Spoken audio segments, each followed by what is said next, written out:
Acompañando en Ampliación de Noticias, edición de los sábados. Diana, vamos a hablar ahora con Paula Cantuarias, que es de la empresa Dynamic Company, que viene con algo muy, pero muy interesante. Yo estoy fascinado leyendo la data que nos ha presentado, porque es una empresa que hace análisis con herramientas digitales de inteligencia artificial sobre las interacciones de la gente para tratar de ver, de descifrar por quiénes van a votar, cómo están hablando de ellos, qué tendencias hay. Entonces es fascinante la información que nos trae. Por ahora ha empezado con candidatos y personajes dentro de la izquierda. Paula, por favor, tú mejor que nadie puedes explicarnos en qué consiste este análisis de Dynamic Company. Hola, ¿qué tal? Buenos días. Bueno, Dynamic es una empresa que estudiamos las conversaciones que hay en redes sociales. Toda la conversación que sea pública, nosotros la estudiamos, la analizamos y la aterrizamos para poder entender en el contexto en el que queremos que salga esta información. Es decir, en el caso de las elecciones, que es lo que hemos estado conversando ahorita y hemos estado midiendo, para entender por quién pueden votar los peruanos, lo que hacemos es analizamos toda la conversación que hay en el Perú, separada por diferentes regiones, por diferentes grupos etarios, para luego aterrizar y entender qué quieren los peruanos, dónde lo quieren, cómo lo quieren, por quién estarían dispuestos a votar, dependiendo de cuáles son sus quejas, sus prioridades, y tratamos de entender cuáles son los perfiles que buscarían los peruanos para luego aterrizar y entender por qué los candidatos, por así decirlo, a la presidencia que están en las encuestas estarían liderando las encuestas o quién tiene posibilidad de crecer. Estos no son encuestas, es un resumen de lo que se percibe a través de diferentes formatos digitales o redes. Exacto. Nosotros no somos una encuesta, nosotros no vamos a poder decir este candidato va primero, este candidato va segundo, para nada. Lo que hacemos es un montón de factores que analizamos y luego lo podemos aterrizar para entender el porqué detrás de ese 10%, por ejemplo, que tiene en la última encuesta, si no me equivoco, Rafael López Aliaga.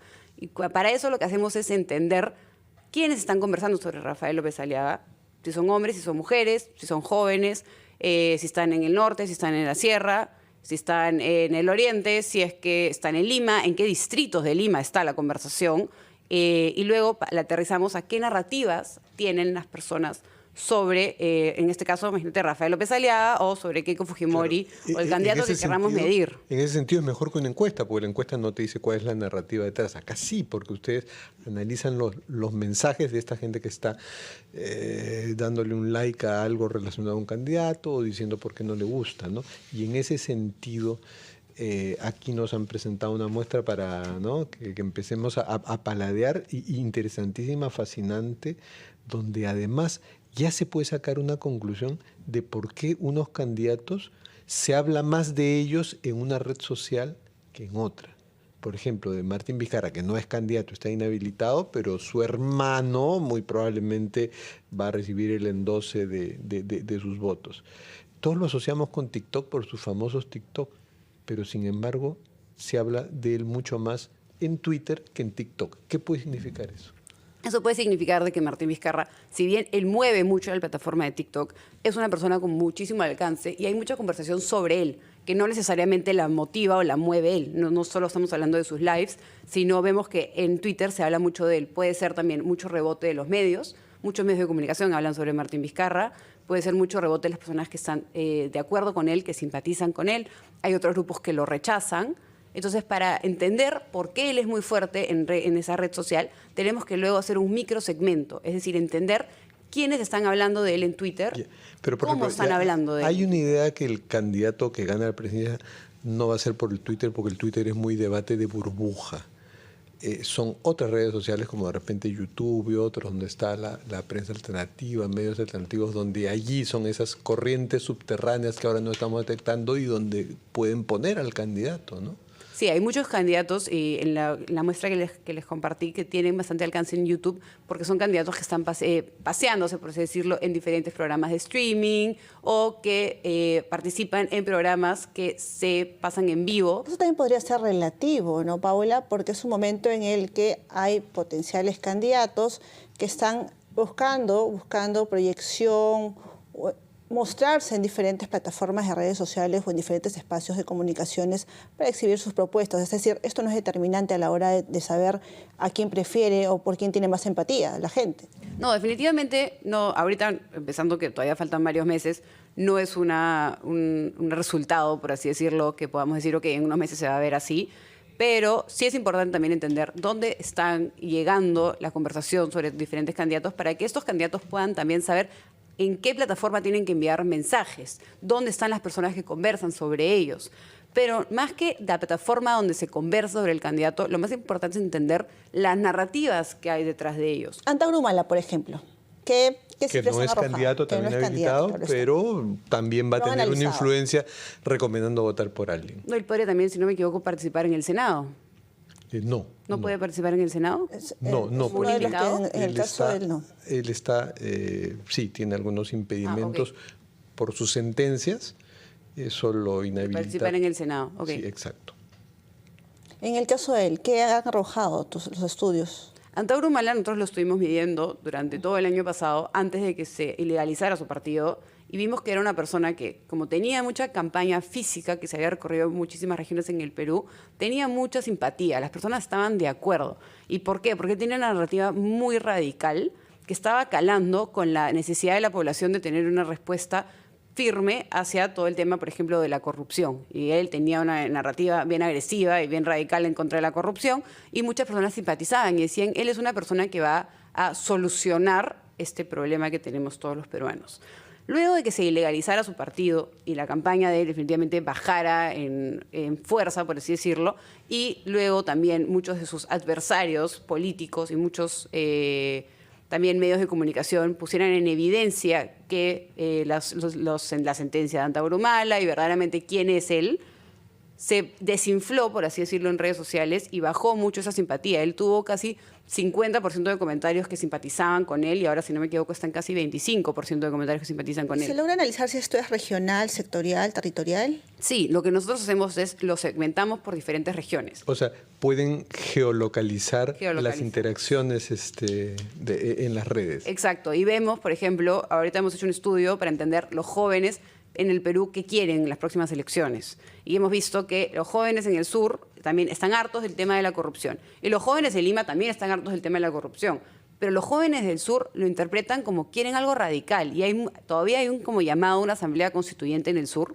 Y en Lima hay la necesidad de actuar contra la corrupción y eso significa sacar a los políticos. O sea, todos estamos hartos, pero los del sur tienden más a aceptar propuestas disruptivas y los de Lima más preocupados en la estabilidad. Sí, a lo que voy con esto es que hay la misma narrativa, o sea, el sur, el Lima, el norte, el oriente, todos están hartos de la corrupción, pero la manera en la que cada grupo quiere que se combata la corrupción es distinta. Entonces, para un candidato, sea de derecha o de izquierda, que quiera llegar a esta población joven que está harta de la corrupción, el mensaje que le tiene que enviar tiene que ser distinto, porque al joven en Lima que le diga al candidato que va a hacer una nueva constitución, lo va a asustar, probablemente. Al joven en el sur probablemente le va a decir, ok, tu propuesta me gusta, te quiero escuchar. Y el joven del sur no va a querer a alguien ya identificado con Lima y esa idea de estabilidad del sistema que también le gusta. En la medición que hemos hecho sobre los jóvenes hay mucho rechazo a Lima, pero no solo el sur, lo tiene casi todo el país. Todo el país contra Lima, sí. Contra Lima. Una polarización hasta el norte, muy, que muy normalmente tienden a ser un poco más neutrales con sus narrativas, más moderados.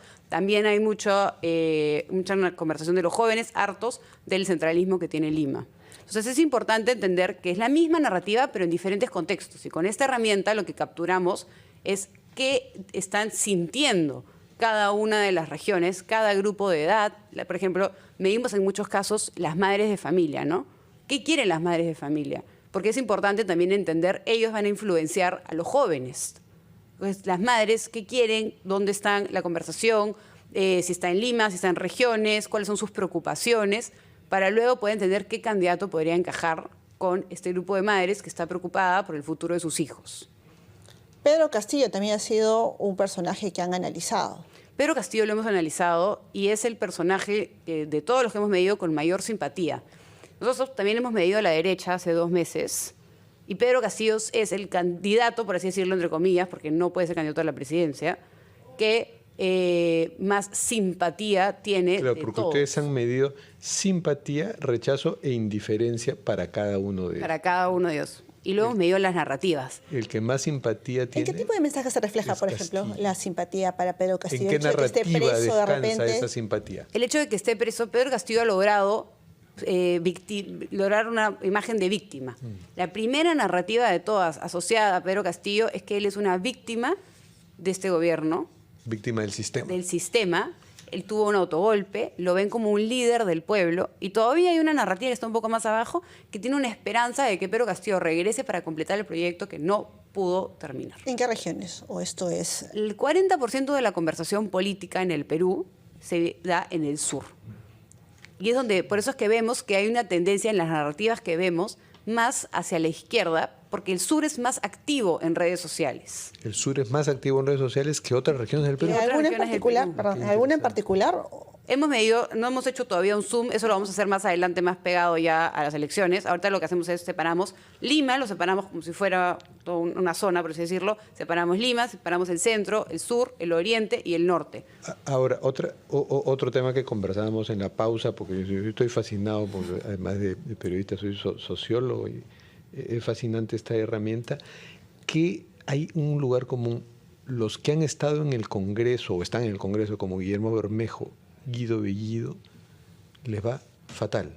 Tienen un gran rechazo.